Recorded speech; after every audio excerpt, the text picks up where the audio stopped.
So, in the 1990s, the U.S. Naval Research Laboratory decided to create onion routing as a means of communicating between different intelligence agencies.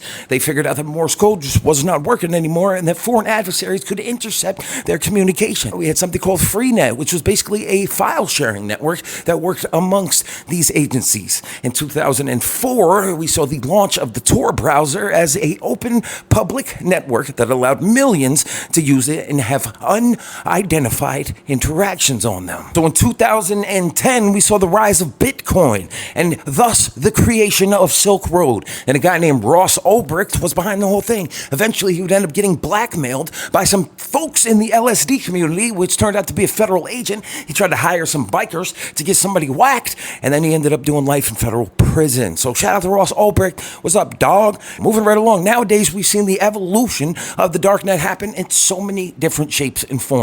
We've seen many markets come up, then exit, then leave, or come up, get nabbed by the feds, and then leave, okay? And a lot of nefarious things have happened. We've all heard about the infamous red rooms where people are tortured for a small Bitcoin fee. You can ask him to do whatever, like, yo, cut his nipple off. Here's 20 Bitcoin. Things are getting out of hand. Nowadays, we have kids all across the world that are thinking they're doing something smart.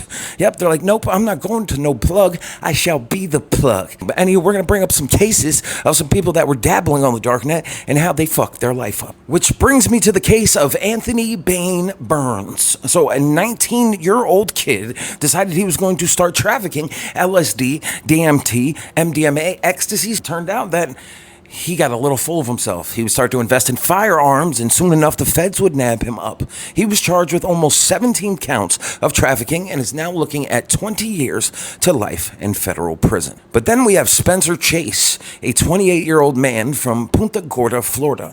He was just buying things off of the dark net as a means to self-medicate.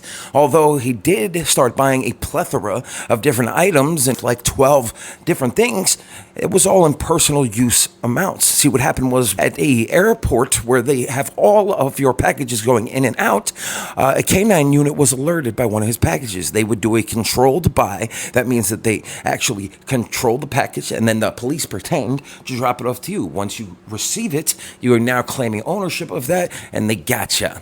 This man was only using things, and they charged him with trafficking methamphetamine as well as a few other substances. He is looking at 15 years in prison. So guys, if you think that you can get away with just using it for personal use and, oh, I'm not selling, you better be careful.